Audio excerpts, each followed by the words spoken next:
off on Broadway. They had the big cylindrical gas tank. They stored gas for stoves. You know. Yeah, yeah.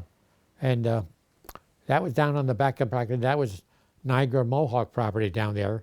They had all their a lot of equipment down in that area. And come on, come on. Is it coming to me? It's coming to me. No. What the? Wright? Henry Wright was a guy.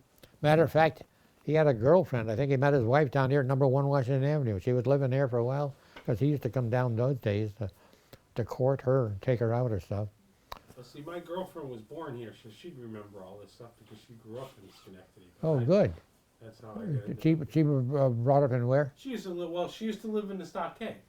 Oh, she lives in the Stockade. Yeah, but that was in like the late '70s, and she. Oh, in '70. Yeah, well, that's all right. You remember Yeah, Charlie Sellers, the photographer for the Gazette, lived on Washington Avenue for a long time, across the street I from. think she lived on Front Street. But all she said she remembered was drinking at the Van Dyke. That's all she remembered. Oh well, that was a Getting popular. smashed all Hey. the time at the Van Dyke. That's her. She had like 8 brothers and sisters. Yeah, well, we all used to go to the Van Dyke, You know?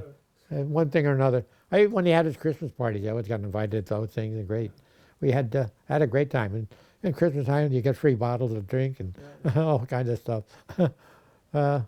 And I used to like the music there too. He had a lot of good talent there. Because it wasn't. I mean, she's told me this wasn't really. You could rent a fairly reasonable apartment down here. It wasn't that expensive. Well, yeah, no, that's true. It wasn't that. It didn't get that exclusive. Yeah, a lot of them came in and bought these places and redid them, and then they charged the rent accordingly. See, well, they were taken by people that were here temporarily, and then went out to buy a home of their own someplace. They need more room because they'd either have children or have orders to travel the world, you know. But there was. Did you ever hear of Hayden, the photographer on Church Street at the end there? You never knew of him? No. Okay, Hayden. Hayden was had a photography business down there for a long time. He lived on Upper Knott Street, up by a Doctor's Row there. And Hayden was there. There was Lions in those days. That was Ben Quobus, ran the Lions. You had Gene Black, which ran Black Studios. You had the one up on State Street by Proctor's, Heckman. No, Heckman was a jewelry store. There was a photographer up there that had a place too. Along with a cafeteria type deal called the Waldorf.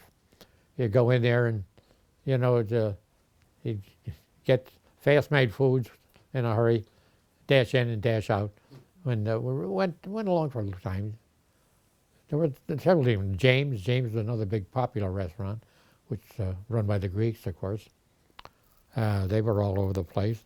You had Planter's Peanuts up there.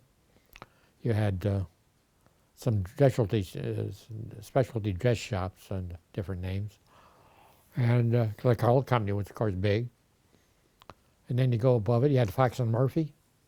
Remember them? Sporting goods and stuff. Okay. There was the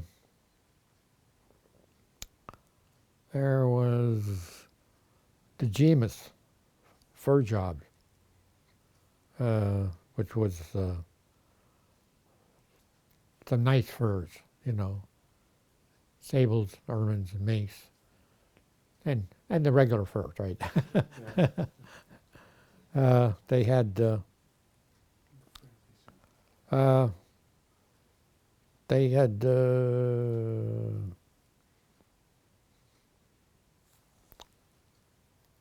there was a jewelry store in the corner. There's a bunch of jewelry stores, and Grobart was on J Street, was there for many years, and we had the cafeteria, which was next to the Wallace Company, with stairs going down, and some guy opened up a basement job, cafeteria, go down the stairs, and he'd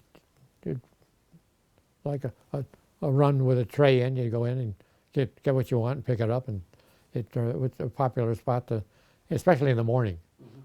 People want to go over for coffee and whatever they could get. Some ate bread things, some just had toast, and some ate donuts, and some just had the coffee. Well, there were so many business districts, and Yeah, the business district was loaded with all kinds of people. you go up on Crane Street and Mount Pleasant and all of That was a big- secondary shopping district, yeah, right? Yeah, And then you had Upper Union Street shopping district. yeah. There was all kinds of places up there. And then you got the Van Vanken Avenue at one time had a number more than they did, but they thinned out quite a bit. And there was bum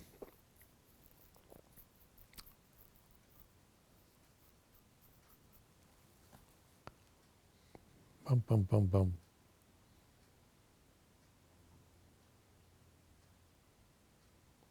Of course, Scotia was always a separate entity by itself in the downtown here.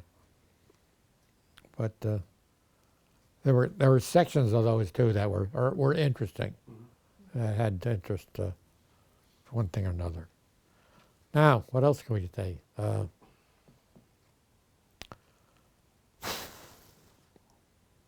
Ho, well, ho.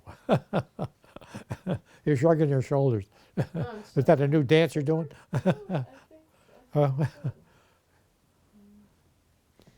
Let's see. Amsterdam was always a nice place to go to. There was a lot of good restaurants up there, and there was always a different kind of action up there. There was a different group of people. There were a lot of people that used to work in the factories up there, and the old horse farms up there that lived a different era in different ways. Yeah, the what? Carpets. Well, I think carpet mills. Yeah, there was that was all carpet mills, and after the carpet mills kind of died off, people came in with different outfits and changed those buildings into toy manufacturers. Toy got to be a big manufacturing situation. I